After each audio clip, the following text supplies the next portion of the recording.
مبارکباد اور جمہوریہ فلیپین کے صدر روڈریگو ڈوٹیرٹے کے نام فلیپین میں آنے والے سمندری طوفان میں ہونے والی ہلاکتوں پر تعزیت کا برقی پیغام ارسال کیا ہے۔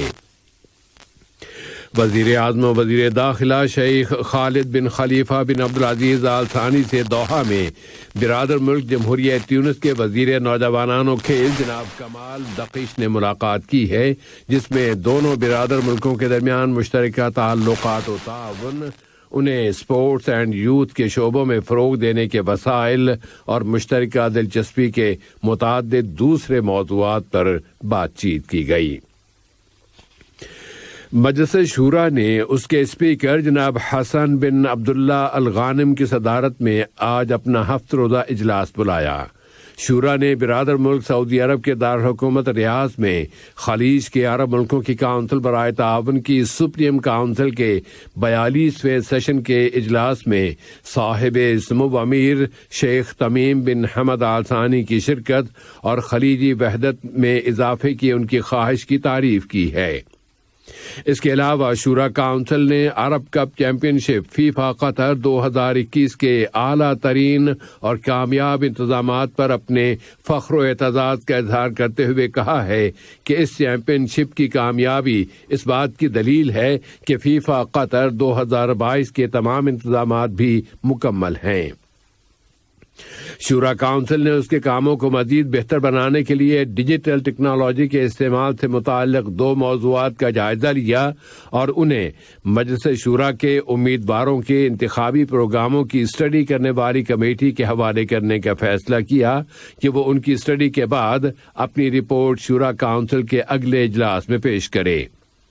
شورا نے اپنے آج کے اجلاس میں تنظیم اسلامی تعاون کے ممبر ملکوں کی کونسلوں کی یونین کی 16ویں کانفرنس میں مجلس شورا کی شرکت کی رپورٹ کا بھی جائزہ لیا۔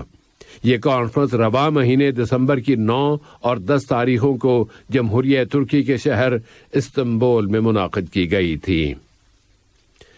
وزیر محنت ڈاکٹر علی بن سمیخ المری سے آج جمہوریہ تیونس کے وزیر نوجوانان و کھیل جناب کمال دقیش نے ملاقات کی ہے، جو اس وقت ملک کا دورہ کر رہے ہیں۔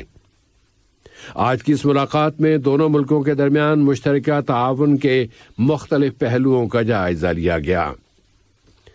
وزیر مالیات جناب علی بن احمد الکواری سے آج جمہوریہ مالٹا کے وزیر مالیات و محنت جناب کلائیڈ کاروانا اور وزیر امور خارجہ و یورپ جناب ایورسٹ بارتولو نے ملاقات کی۔ مالٹا کے یہ دونوں وزراء ان دنوں ملک کا دورہ کر رہے ہیں۔ ملاقات میں مالیات، انویسٹمنٹ اور اقتصادیات کے اہم مسائل کا جائزہ لیا گیا۔ وزارت خارجہ کے سیکریٹری جنرل ڈاکٹر احمد بن حسن الحمادی سے آج فلیپین کی وزارت امور خارجہ کی انڈر سیکریٹری برائے امور امیگرنٹ لیبر محترمہ سارا لوئی اوریولا نے ملاقات کی ہے، جو اس وقت ملک کا دورہ کر رہی ہیں۔ ملاقات میں دونوں ملکوں کے تعلقات اور تعاون کا جائزہ لیا گیا۔ مشرق وسطی میں امن کے عمل سے متعلق کوآرڈینیشن کے خصوصی دفتر نے غزہ کی تعمیر نو کی کمیٹی، قطر ڈیولپمنٹ فنڈ اور غذا کے عالمی پروگرام کے تعاون سے غزہ کی پٹی میں موجود غریب اور نادار خاندانوں میں قطری نقد امداد کی تقسیم شروع کر دی ہے۔ اقوام متحدہ کی طرف سے مقرر کیے گئے مراکز کے ذریعے کل اتوار کی صبح سے اس نقد امداد کی تقسیم شروع کی گئی ہے۔ غزہ کی تعمیر نو کے لیے قطری کمیٹی کے سربراہ سفیر محمد العمادی اس سے قبل ہی یہ اعلان کر چکے ہیں کہ اتوار کے روز سے اس امداد کی تقسیم شروع کر دی جائے گی۔ تنظیم اسلامی تعاون میں شامل ملکوں کے وزرائے خارجہ نے آج پاکستان کے دارالحکومت اسلام آباد میں اپنے اجلاس میں افغانستان میں مدد اور بچاؤ کے لیے ایک فنڈ کے قیام کا اعلان کر دیا ہے۔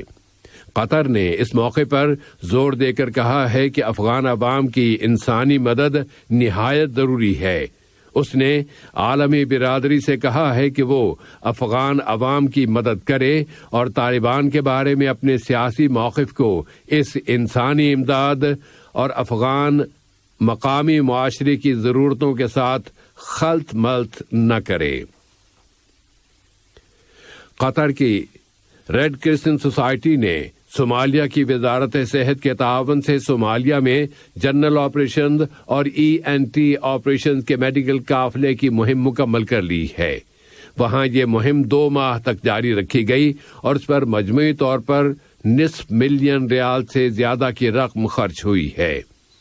اس منصوبے میں 116 فیملیز کے 812 بیمار افراد نے اس سے استفادہ کیا۔ ان کے علاوہ ہنگامی آپریشن بھی کیے گئے، خواہ وہ بیمار وہاں کیمپوں میں موجود پناہ گزین ہوں یا دارالحکومت مقدشو یا کسی بھی دوسرے شہر کی کسی غریب فیملی سے تعلق رکھتے ہوں۔ مریضوں کی طرف سے قطری ہلال احمر سوسائٹی کے اس قسم کے انسانی اور اہم منصوبوں کی تعریف اور ستائش کی گئی ہے۔ لیبیا میں صدارتی اور پارلیمانی انتخابات میں صرف 4 دن باقی رہ گئے ہیں، لیکن صورتحال ابھی تک واضح نہیں ہے کہ آیا یہ انتخابات اعلان کردہ تاریخ کے مطابق یعنی 24 دسمبر کو کرائے بھی جا سکیں گے یا نہیں ہوں گے۔ اقوام متحدہ نے متنبہ کیا ہے کہ صومالیہ میں خشک سالی اور گزشتہ کئی دہائیوں سے جاری جنگ کی وجہ سے اس وقت صومالیہ کی 1/4 آبادی کو بھوک مری کا خطرہ لاحق ہو سکتا ہے۔ اقوام متحدہ نے مزید کہا ہے کہ بحران کی شدت میں اس لیے اضافہ ہو رہا ہے کہ 4,600,000 باشندوں کو اگلے سال مئی تک غذائی امداد درکار ہے کہ ملک میں گزشتہ 3 سالوں سے مسلسل کبھی بھی بارش نہیں ہوئی۔ اقوام متحدہ امداد دینے والے ملکوں سے اپیل کر رہا ہے کہ وہ $1.5 بلین یعنی $1.5 ارب کی فوری امداد فراہم کرے۔ ایران میں سیکیورٹی کے ادارے کی خبر رساں ایجنسی نے فوجی کمانڈر کا یہ قول نقل کیا ہے کہ تہران اسرائیل کے کسی بھی حملے کی صورت میں صفایا کر کے رکھ دینے والا جواب دے گا۔ غلام علی رشید نے کہا ہے کہ اگر اسرائیل نے ایران پر حملے کیے تو ان کی فورسز فوری طور پر ان تمام مراکز، اڈوں، راستوں اور ٹھکانوں پر حملے کر دیں گی جو اس جارحیت میں استعمال ہوئے ہوں گے۔ اور فلپین میں اس سال آنے والے سمندری طوفان میں اب تک 375 اشخاص ہلاک، 500 دوسرے زخمی اور 56 دوسرے لاپتہ ہو گئے ہیں۔